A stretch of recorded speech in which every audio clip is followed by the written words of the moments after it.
అమ్మా, అమ్మా, నాన్న, ఎలా ఉన్నారు? నేను మీ చిట్టినమ్మా. ఎందుకు ఏడుస్తున్నారమ్మా? అరే అన్నయ్యలు, వదినలు, నేను గుర్తుకొస్తున్నానా? నేను చేసిన అల్లరి, నా మాటలు, నా చిలిపి చేష్టలు అన్నీ గుర్తుకొచ్చి ఏడుస్తున్నారా? వద్దమ్మా, ఏడవద్దు. హోసే జాను, ఎందుకే రోజు అంతలా ఏడుస్తున్నావు? నేను కూడా నిన్ను చాలా మిస్ అవుతున్నా. Miss you జానమ్మా.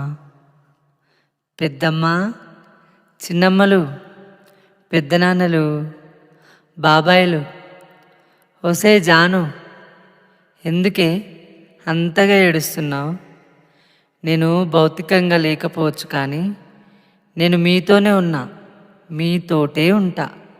అరే అన్నయ్యలు, 13 మంది ఉన్నారు కదా, మీకు రాఖీలు నేనే కడతా. మీకు పుట్టిన వాళ్లకు నా పేరు పెట్టుకోండి అన్నయ్య. నేను మళ్ళీ మన కుటుంబంలో పుట్టాలని ఉంది, కానీ భయం కూడా అవుతుందమ్మా. మళ్ళీ ఏ హరిగాడు వస్తాడో అని, మళ్ళీ ఎక్కడ చంపుతాడో అని.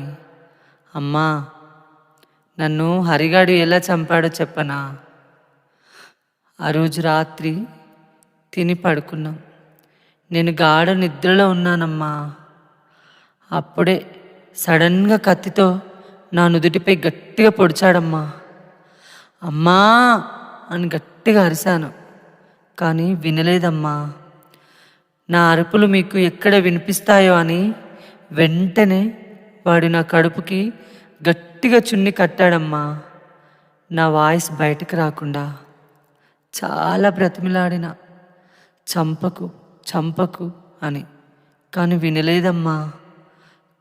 కత్తితో కడుపులో పొడవడానికి వచ్చాడమ్మా. నేను చాలా దండం పెట్టి చాలా బ్రతిమిలాడిన, అమ్మా ఎక్కడైనా పొడువు, కడుపులో మన బిడ్డ ఉంది, పొడవకని చాలా బ్రతిమిలాడానమ్మా.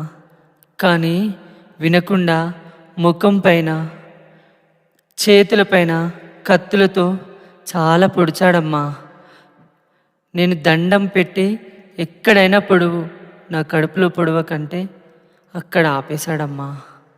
2 చేతులు జోడించి దండం పెట్టిన, అయినా కూడా నా చేతులపై, ముఖంపై కత్తితో పొడిసి పొడిసి నేలపై పడేసి తలపై కొట్టి కొట్టి చంపాడమ్మా.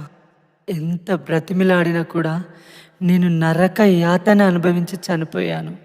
కానీ నాకు న్యాయం జరగాలని అన్నయ్యలు, వదినలు, అమ్మ, నాన్న అందరూ బాధపడుతున్నారు.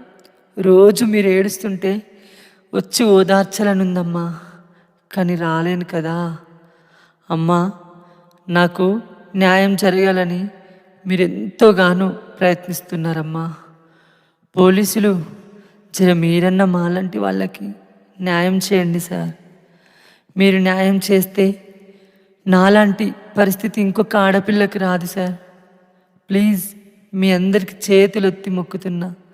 నాలాంటి వాళ్ళకి న్యాయం చేస్తే ఇంకొకరికి ఇలాంటి పరిస్థితి రాదు సార్. అన్నయ్య, అమ్మ, నాన్న, నాకు న్యాయం జరిగే వరకు మీ పోరాటాన్ని ఆపొద్దు. నాలాంటి పరిస్థితి ఏ ఆడపిల్లకు రావద్దంటే ఇదే లాస్ట్ హత్య అవ్వాలి. మీరందరూ కలిసి నాకు న్యాయం చేస్తారు అని మనస్ఫూర్తిగా కోరుకుంటూ, మీ వైష్ణవి.